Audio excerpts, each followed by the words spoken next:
Bismillahirrahmanirrahim. Alhamdulillahilladzi hadana lisabilil huda wa ma kunna linahtadiya laula an hadanallahu jalla wa ala. Ashhadu an la ilaha illallah wahdahu la syarikalah al-muttasifu bil qidami wal baqa. Wa ashhadu anna sayyidana Muhammadan abduhu wa rasuluhul ma'ruf bis-sakha wal wafa. Allahumma salli wa sallim wa barik ala sayyidina wa maulana Muhammadin afdali man bil ardi was sama wa ala alihi wa ashabihi wa dhurriyyatihi wa atba'ihi ila yaumil liqa, amma ba'du. Yang kita hormati dan kita cintai para habaib dan para alim ulama, para muhibbin, hadirin, hadirat rahimakumullah. Alhamdulillah, kita panjatkan puji dan syukur kehadirat Allah subhanahu wa ta'ala yang telah memberikan kita hidayah, taufik dan inayah sehingga kita pada malam ini dapat kembali berkumpul bersama-sama di majelis yang penuh berkah ini. Salawat dan salam kita haturkan keharibaan junjungan kita Nabi besar Muhammad sallallahu alaihi wasallam dan kepada seluruh keluarga, para sahabat, zurriyat dan pengikut beliau sampai hari kiamat nanti. Para muhibbin rahimakumullah, al-hikmatul ishrun minal hikamil adha'iyah. Qala al-imam Ahmad ibnu Athaillah as-Sakandari rahimahullah wa nafa'ana bi'ulumih. Hikmah yang ke-20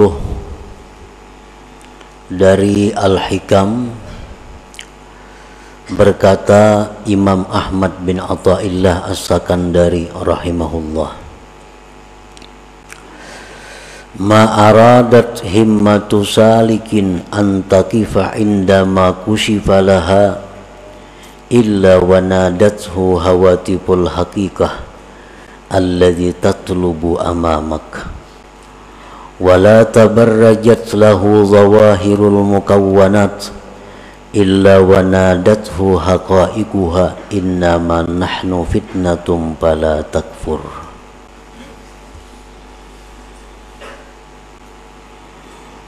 Arti terjemah dari hikmah yang ke-20 adalah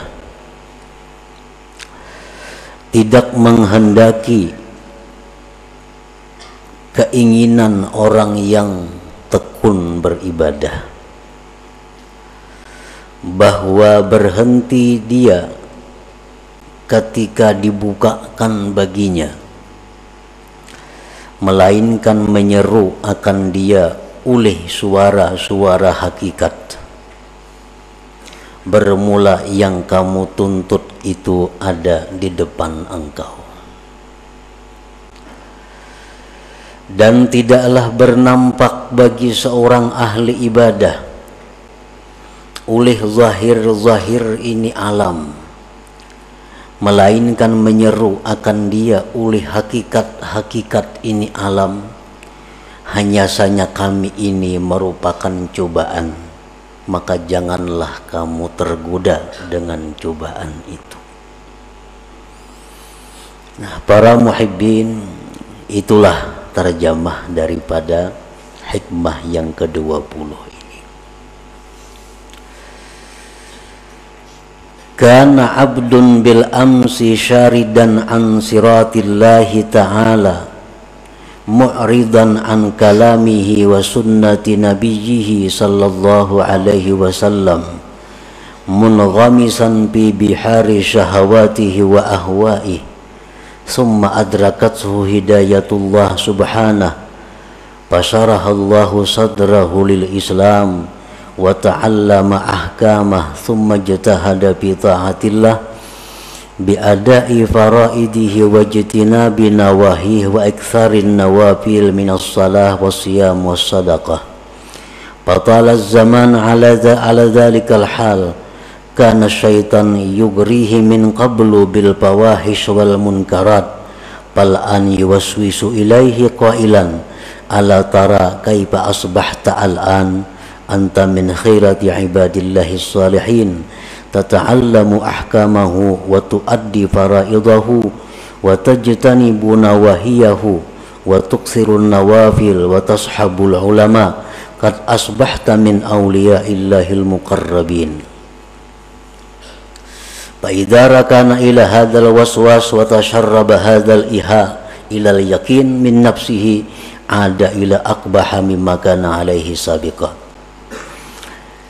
Nah, ini adalah keterangan sekaligus contoh dari hikmah yang ke-20 tadi. Di dalam hikmah yang ke-20 itu terdapat dua bagian. Bagian yang pertama, ma'aradat himmatu salikin an taqifa indama kushifalaha illa wanadathu hawatiful hakikah alladzi tatlubu amamak. Sedangkan bagian kedua yang selanjutnya adalah seorang hamba yang dulunya hamba ini lari menyimpang dari jalan Allah, berpaling dari kalam Allah dan sunnah Nabi Sallallahu Alaihi Wasallam. Seorang hamba ini tenggelam dalam lautan syahwat dan hawa nafsunya. Jadi seorang manusia yang dahulunya ingkar kepada Allah, yang dahulunya manusia ini mementingkan syahwat dan hawa nafsunya, tidak peduli hukum Allah, tidak peduli halal haram. Nah, kemudian si hamba ini diberi hidayah oleh Allah, diberi petunjuk, maka Allah bukakan hatinya untuk Islam. Maka dia belajarlah hukum-hukum agama. Dia kemudian bersungguh-sungguh taat kepada Allah dengan menunaikan keperduannya, menjauhi larangan-larangan Allah, memperbanyak sunat-sunat dari sembahyang, puasa, dan sedekah. Dan lama masa yang demikian, artinya bertahun-tahun, berpuluh-puluh tahun, seorang hamba yang dulunya ingkar kepada Allah kemudian dapat hidayah, akhirnya berbalik ke jalan Allah, menuntut ilmu. Pekerjaannya sekarang ini, yang dulunya jauh dari majelis ilmu, sekarang menuntut ilmu, ibadahnya kuat, zikirnya banyak. Adalah syaitan dahulunya menggoda ini hamba dengan kejahatan-kejahatan dan munkar. Dahulunya si hamba ini kawan syaitan, diajak syaitan berbuat maksiat, mau. Diajak syaitan berbuat kejahatan, mau. Setelah dapat hidayah Allah, maka hamba ini telah berbalik menjadi hamba yang taat, tekun ibadahnya. Nah, sesudah hamba tadi tekun dalam ibadah, sungguh dalam menuntut ilmu, syaitan itu menggoda lagi kepada hamba ini. Tapi godaannya bukan seperti dulu, mari minum arak, mari berjudi, mari berzina, mari melakukan riba. Itu godaan dahulu, kada mampan lagi. Karena ini orang sudah dapat hidayah dari Allah, sudah menuntut ilmu, sudah rajin ibadah. Nah, syaitan itu menggoda dia. Dengan apa godaan syaitan?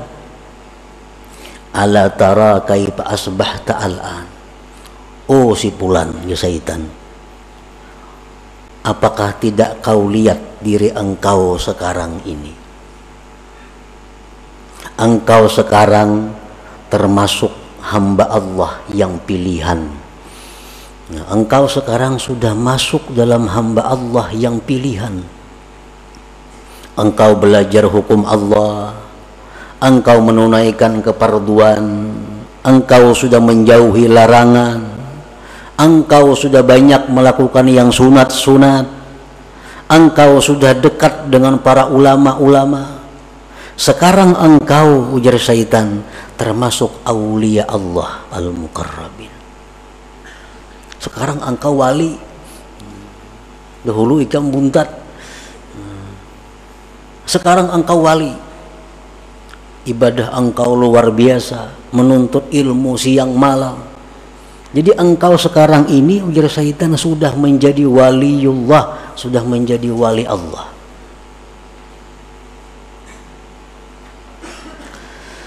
Nah, apabila si hamba ini setuju dengan bisikan syaitan itu, ya syaitan ikam ni wali, diterimanya itu, oh, cocok aja aku wali, soalnya wah ini aku sudah belajar siang malam, zikir 10.000, salawat 10.000, cocok aja aku wali. Nah, wa tasharraba hadzal iha ilal yakin, dan masuk ini bisikan kepada yakin. Akhirnya dia yakin, wah aku ini besar bujur-bujur wali. Ada ila akbaha mimma kana alaihi sabiqa, maka dia ini hamba kembali kepada sesuatu yang lebih jahat daripada dahulunya. Nah, lebih jahat daripada dahulunya di sisi Allah Subhanahu wa ta'ala tentunya. Nah, jadi artinya kalau kita dahulu banyak maksiat kepada Allah, dahulu kita ingkar dengan hukum Allah, sekarang dapat hidayah, menuntut ilmu, banyak zikir, banyak amal. Setelah itu kita merasa bahwa diri kita ini adalah kekasih Allah, diri kita ini orang yang dekat kepada Allah, kita meyakini demikian. Nah, kita sebenarnya lebih jahat kedudukannya di sisi Allah daripada kelakuan kita yang dahulu kala yang suka maksiat itu.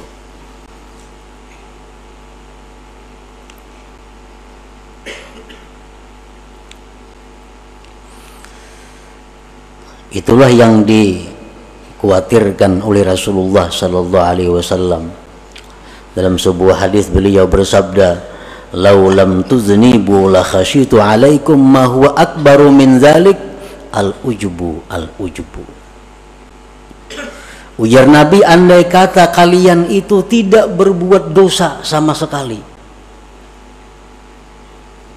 aku sungguh takut kepada kalian akan jatuh dalam dosa yang lebih besar, yaitu dosa sifat ujub.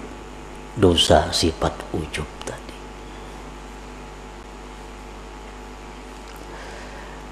Sayyidatina Aisyah radhiyallahu anha, beliau ditanya, mata yakunur rajul musi'a? Qalat idza zanna annahu muhsin.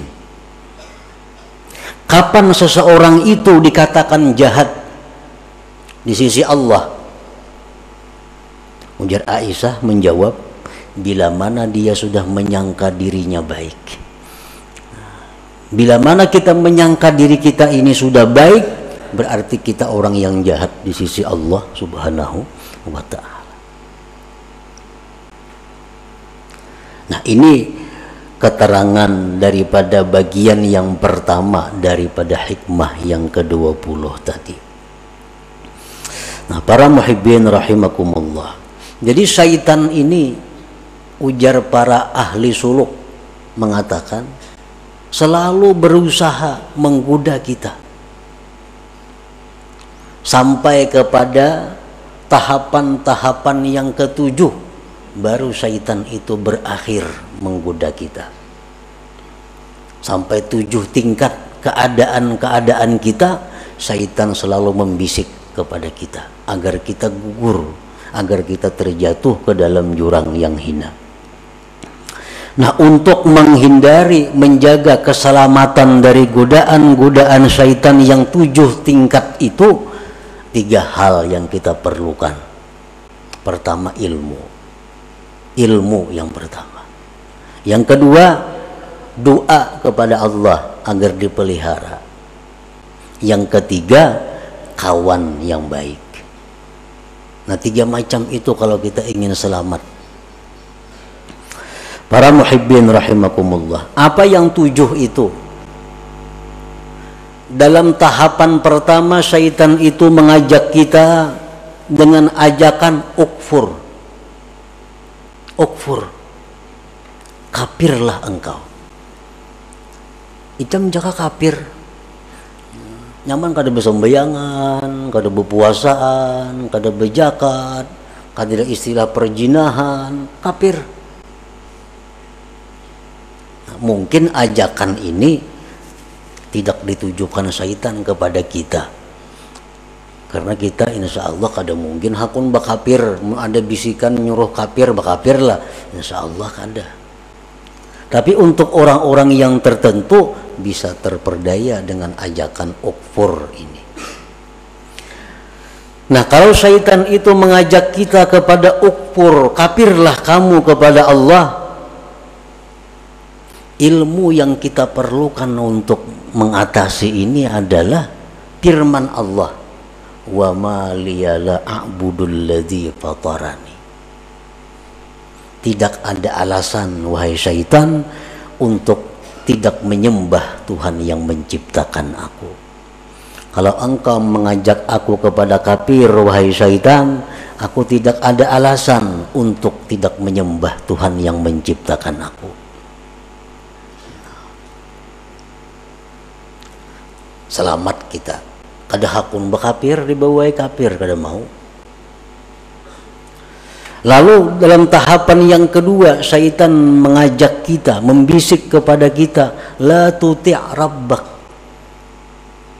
la tuti' rabbak. Kalau ikam sudah Islam, ya syaitan, ikam kada perlu taat lawan Tuhan, karena ikam sudah Islam, kada perlu taat kepada Tuhan. Kada perlu sembahyang, kada perlu puasa, kada perlu zikir, karena orang Islam itu sudah selamat. Menghadapi ajakan ini, kita mesti ada ilmunya. Dengan ilmu bahwa wahai syaitan, aku kada kawa kada taat lawan Tuhan, kada kawa kada sembahyang, kada kawa kada beribadah, karena itu bekalku hari kiamat. Nah, hari kiamat tuh aku perlu bekal, bukan hanya Islam bekalku, tapi sembahyang, puasa, zakat, sembahyang sunat ini. Artinya syaitan itu kada ada membisiki kita, pang, kamu jangan sembahyang lah, kada ada pembisikan itu. Cuman dalam hati kita nih ada, dalam diri kita ada muncul asa kada hendak sembahyang. Nah itu iya bisikan syaitan, jangan sembahyang nyernya, membubungi jangan sembahyang tuh kada ada bang. Jangan sembahyang kadakah itu. Cuma dalam hati kita nih malas sembahyang, malas puasa, malas zikir.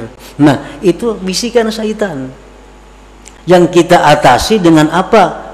Dengan bekal. Ini mati perlu bekal. Orang hendak ke Banjar aja besangu duit. Nah apalagi mati. Bekalnya mati apa? Sembahyang banyak, zikir banyak, puasa dan lain-lainnya. Nah jadi kalau syaitan mengajak kita, dalam hati kita ini ada bisikan-bisikan yang malas untuk ibadah, kita tentang, kita lawan bahwa syaitan, bahwa aku ini perlu bekal untuk akhirat karena aku pasti mati. Nah, 2 tahap syaitan menggoda kita. Tahap yang ketiga, ujar hati nih nang dibisiki syaitan, ayo ikam banyak-banyak beramal, banyak-banyak sembahyang, tapi kaina bila tuha. Nah, bila tuha aja lagi anom berhemat napa, karena nang dipandang tuh akhir umur. Ikam walaupun wah ini pak ibadah, kalau akhir umur kayaknya ikam jahat jadinya. Jadi baik wah ini berjahat kayaknya akhir umur hanya berbaik. Nah, ini mungkin seringkali datang ke dalam hati kita. Ini sering datang ke dalam hati kita. Padahal itu adalah syaitan. Kayaknya gin amal banyak, kayaknya mau sudah tuha. Kayaknya aja sembahyang tahajud, namun sudah tuha. Pada orangnya umur 60 sudah ini. Nah, bila lagi tuhanya. Kayaknya aja nuntut ilmu bila sudah tuha. Kayaknya aja bila sudah tuha. Nah, apabila dalam hati kita ada bisikan seperti itu, kita punya ilmu bahwa umur itu di tangan Allah. Umur kada pandang tuha muda, kada pandang sihat sakit.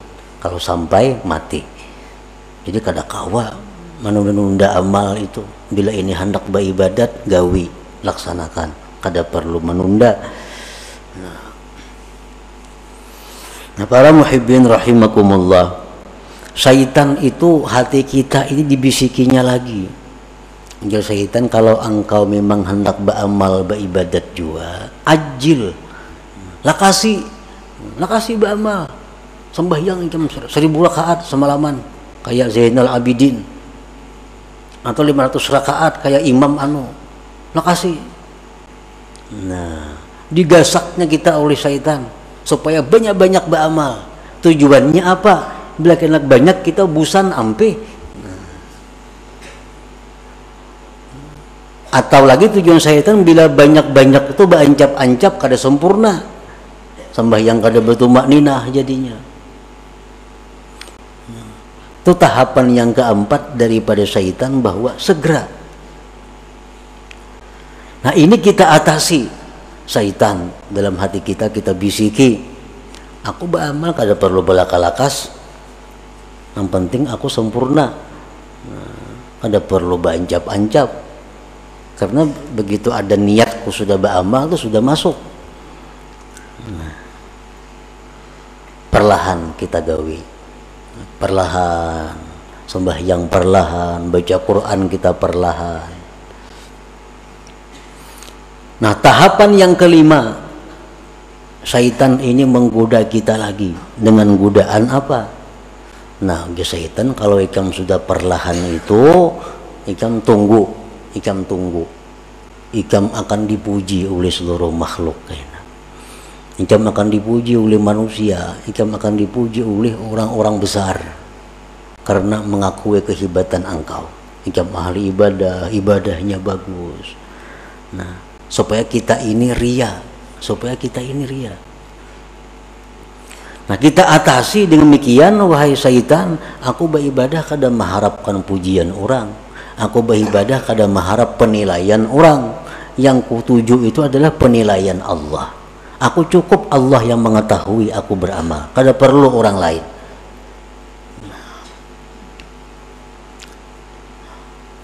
Terus kita beramal kepada Allah, beribadah. Nah, yang keenam ini, ujar syaitan, kalau ikam itu beramal sudah mengharap Allah, sudah ikhlas, nah itu ngarannya ikam bujur-bujur wali. Nah, itu orang wali. Ini yang dimaksud dengan hikmah yang ke-20 ini. Ma'aradat himmatu salikin antakifa indama kushifalaha illa wanadatu hawatibul hakikah alla yatlubu amamaka. Nah, sekarang engkau sudah wali di syaitan. Ikam beramal perlahan, teratur, ikam mengharapkan sudah karena Allah. Ikam sekarang sudah waliullah. Nah, bila kita ma'asisi itu, bila kita membujuri ampun syaitan yang mengatakan bahwa kita ini sudah wali, nah disitulah kita hancur. Nah, disitulah kita terjatuh lebih dalam daripada jurang yang dahulu kita berada.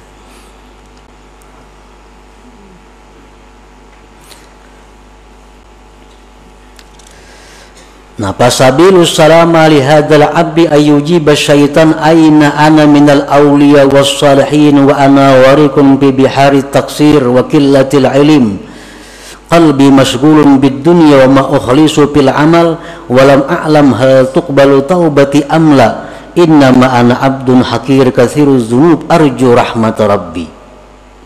Di waktu syaitan tadi, di waktu hati kita berbisik bahwa kita ini dekat dengan Allah, di waktu hati kita bicara bahwa kita ini sudah dikasihi, dicintai Allah, di waktu hati kita bicara kepada kita bahwa kita ini wali,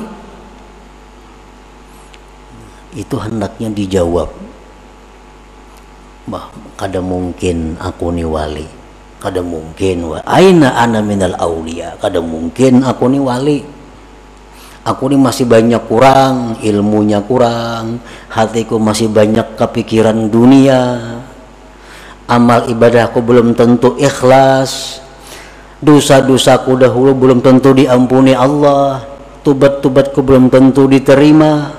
Aku ini adalah hamba yang hina, yang banyak dosa, yang mengharapkan rahmat Tuhan. Nah, ini yang jawabannya kalau timbul bisikan di hati kita. Itu yang dimaksud dengan wanadathu hawatiful hakikah alla yadlubu amamaka. Aku ini masih banyak dosa, walaupun aku beribadat, walaupun aku baca Quran, tapi dosa-dosaku dulu belum tentu diampuni Allah. Tobat belum bisa diterima, belum tentu diterima. Nah, bila kita mampu menentang yang demikian tadi dengan perasaan-perasaan bahwa kita masih hina, kita masih banyak dosa, kita masih jauh dari Allah, berarti kita berhasil, berarti kita selamat. Siti Aisyah tadi dikata, kapan seseorang itu dikatakan jahat di sisi Allah? Bila mana dia menganggap dirinya sudah baik. Kapan seseorang yang baik di sisi Allah? Bila mana dia masih menyangka dirinya jahat. Bila mana dia menyangka dirinya masih jahat, dirinya masih banyak dosa, dirinya masih hina, itulah yang baik di sisi Allah Subhanahu wa ta'ala. Nah, para muhibbin rahimakumullah. Jadi yang keenam, tingkatannya ujub ini, dan bisikan-bisikan itu pasti ada di dalam hati kita. Yang ketujuh itu datang lagi dalam hati kita. Sudah bagus, sudah 6 langkah syaitan menggoda kawa diatasi. Yang ketujuh, syaitan artinya bisikan hati kita. Bisikan hati kita ini berbicara, apa bahimahimat ba'amal, amun aku ni sudah takdir ke surga, pasti ke surga mati. Amun aku takdir ke neraka, pasti ke neraka. Nah, apa gunanya aku bahimahimat ni? Nah, ini sudah ketuhukan ba'amal, sudah kebanyakan kitab yang dipelajari, sudah kebanyakan guru yang didengari, timbul pikiran itu. Nah, apa aku bahimahimat beribadah? Amun aku takdir ke neraka, ya ke neraka juga mati. Amun aku takdirnya ke surga, walaupun aku maksiat, pasti ke surga juga mati. Nah, ini ada dalam hati seseorang hamba Allah. Bisikan seperti itu, walaupun kada semua orang, tapi ada dalam hati. Nah, bila demikian ada, kita jawab bahwa aku hidup mati bukan untuk surga neraka. Hidupku matiku untuk Allah. Inna salati wa nusuki wa mahyaya wa mamati lillah rabbil alamin. Pokoknya aku beribadah kepada Allah. Urusan ke neraka ke surga itu urusan Allah. Nah, bila kawa demikian, kita sudah berhasil melalui 7 tingkatan daripada godaan-godaan syaitan tadi. Nah, para muhibbin rahimakumullah, bagian yang kedua daripada hikmah yang ke-20 ini adalah as-saliku bi asna'i sulukihi katazharu lahu anwa'ul khawarik kastijabatid du'a wa iqbalil khalqi wa tawsi'ah fid dunya wal masyi 'alal ma wal ittila' ala asrarin nas fa idza rakana ila hadhihi wa lam yaj'alha fitnah ihtajaba 'anillah subhanahu wa ta'ala. Seorang yang ahli ibadah itu, di tengah-tengah perjalanannya kadang-kadang ada timbul hal-hal yang menyalahi adat. Orang-orang yang sedang tekun beribadah itu kadang-kadang di tengah jalannya diberi Allah keistimewaan. Seperti apa? Doanya dikabulkan. Ujarnya hujan hari. Ujarnya ini. Itu contohnya. Seperti bisa berjalan di atas banyu umpamanya. Seperti mengetahui isi hati manusia. Nah, itu sebenarnya adalah fitnah, cobaan. Apabila seorang ahli ibadah ini senang dengan demikian, maka dia terdinding dari Allah Subhanahu wa taala. Nah, artinya apa? Ini sudah zikir banyak kepada Allah, salawat banyak, sembahyangnya banyak, semuaan banyak, ibadah-ibadahnya. Diberi Tuhan keistimewaan. Doanya mustajab, orang-orang datangan kepadanya. Nah, bila inya senang dengan hal-hal itu, akhirnya mengurangi ibadah-ibadahnya, berarti dia sudah terdinding daripada Allah Subhanahu wa taala. Nah, jadi di pertengahan umur, di mana kita sedang tekun beribadah, itu Allah beri kita keistimewaan bahwa itu adalah fitnah, itu ujian. Bila kita pegang ujian itu, kita akan terdinding daripada Allah.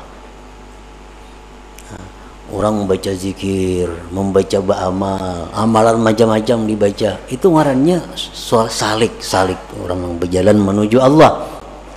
Nah, kadang-kadang kena orang ini di tengah jalannya mustajab doa. Ada orang garing ditiupnya sigar, ada orang garing diberinya banyu sigar. Akhirnya ini asik dengan itu. Akhirnya jadi penambahan. Pada tujuan asal untuk jadi orang yang dekat kepada Allah.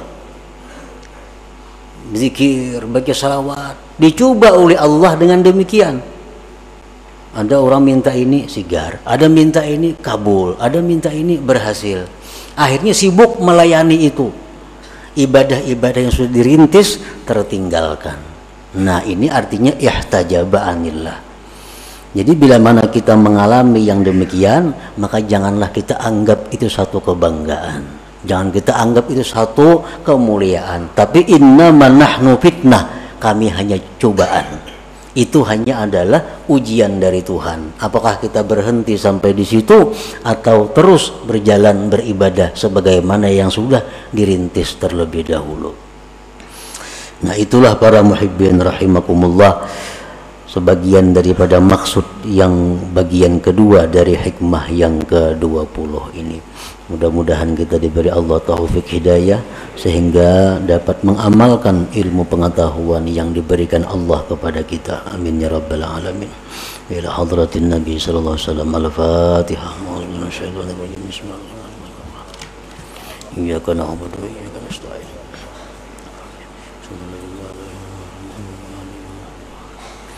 يا الله بها يا الله بها يا الله بحسن الخاتمة يا الله بها يا الله بها يا الله بحسن الخاتمة الله بها يا الله بها يا الله بحسن الخاتمة فيا أيها الرجل منه شفاعة عليه وسلم تسليما اللهم صل وسلم وبارك عليه